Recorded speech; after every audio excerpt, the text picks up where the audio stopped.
Union budget રજૂ થવા જઈ રહ્યું છે ત્યારે અમે જુદા જુદા સુઝાવો ફાઇનાન્સ મિનિસ્ટ્રીને પણ મોકલેલા છે, જેમાં ઇન્કમ ટેક્સ અમારો સૌથી પહેલો મુદ્દો હતો. ઇન્કમ ટેક્સમાં જે 12 લાખ સુધીની રાહત આપવામાં આવી છે એના પછીની આવક ઉપર સરકારને સ્લેબ વાઇઝ ઇન્કમ ટેક્સ લેવા માટેની અમે સિફારિશ મોકલેલી છે, જેનાથી સરકારના ટેક્સ પેયર વધશે. અને આ પરિસ્થિતિમાં 12 લાખથી થોડી પણ આવક કોઈની વધારે થાય છે તો એની ટેક્સની બચત કરીને નીલ ટેક્સ રિટર્ન કરવા બાજુ ટેક્સ પેયર પ્રેરાશે. એની જગ્યાએ જો એને સ્લેબ કરવામાં આવે તો સરકારની આવકમાં ઘણો બધો વધારો થશે. એના સિવાયની સારી વાત એ થશે કે ટેક્સ પેયર સરકારના બુક્સની અંદર વધારે નોંધાશે, ટેક્સ પેયર્સની સંખ્યા વધશે. એટલે ઇન્કમ ટેક્સ માટે અમે એક રજૂઆત કરવામાં આવી છે. બીજું, ડબલ ટેક્સેશન માટે અમે કહ્યું છે કે જે ડિવિડન્ડ ટેક્સ છે એને નાબૂદ કરવો જોઈએ, કે ડિવિડન્ડ મળ્યા પછી બીજી વાર જે નાનો રોકાણકાર છે એને ડિવિડન્ડ ઉપર જે ટેક્સ લગાવવો જોઈએ એને બિલકુલ ઝીરો કરી દેવો જોઈએ, કેમ કે એ ટેક્સ ભરાયા પછી જ આવ્યો છે. ત્રીજી વાત, એક જીએસટીમાં રિફોર્મેશન નવું લાવવામાં આવ્યું છે.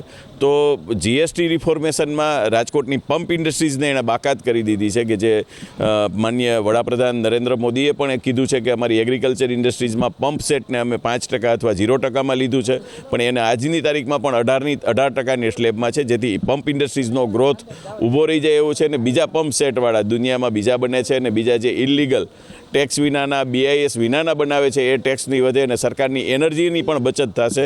તો જો સરકાર 5%માં આનું ટેક્સનું રિફોર્મેશન કરે. MSME ગ્રોથ માટે સરકાર પાસે અમે જુદી રજૂઆત માંગી છે કે સરકાર પહેલાં ટેકનોલોજી ફંડ માટે પણ ઘણી બધી સહાય આપતી હતી, એ ઘણા વર્ષોથી સરકારે બંધ કરી દીધી છે. આના બદલામાં સ્ટાર્ટઅપને આવી યોજનાઓમાં સરકાર ફંડ આપે છે, પણ જે ઇન્ડસ્ટ્રીઝને ગ્રોથ ચાલુ થઈ ગઈ છે અને સ્ટાર્ટઅપ જેવી ઇન્ડસ્ટ્રીઝ જેવો જ એક બેનિફિટ મળવો જોઈએ. ટેકનોલોજી અપગ્રેડેશન ફંડ આપતા હતા. ટ્રેડ ડેવલપમેન્ટ માટે સરકારના ખૂબ સારા પ્રયત્નો હતા. અત્યારે અમેરિકાની ટેરિફ વોર જેવી પરિસ્થિતિમાં આપણે જોવા જઈએ તો જે ઇન્ટરનેશનલ કોઓપરેશન જેવી સ્કીમ હતી એને ગયા વર્ષમાં કોઈ પણ પ્રકારની સહાય પણ નથી આપવામાં આવી અને એની એપ્લિકેશન માટેનો પોર્ટલ પણ ઓપન કરવામાં આવ્યું નથી. તો સરકારને આ એક રજૂઆત છે.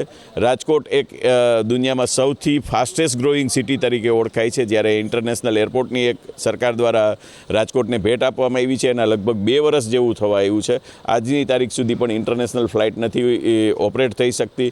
ઇન્ટરનેશનલ ફ્લાઇટ ઓપરેટ થવા માટે સરકારે એની ઉપર જે ટેક્સ લાગે છે એનું ટેક્સનું ભારણ એક સ્પેશિયલ પેકેજ ડિક્લેર કરીને આવે તો ઘણા બધા ઓપરેટરો અહીંથી આપને ફ્લાઇટ ઓપરેટર મળશે અને વિદેશથી અને દેશના વેપારમાં બહુ મોટા પ્રમાણમાં ગ્રોથ આવશે, જે અત્યારે અડચણરૂપ થાય છે. અને રાજકોટ દેશના ગ્રોથમાં સૌથી આગળ પડતું રહેશે એવી મારી 100% ખાતરી છે.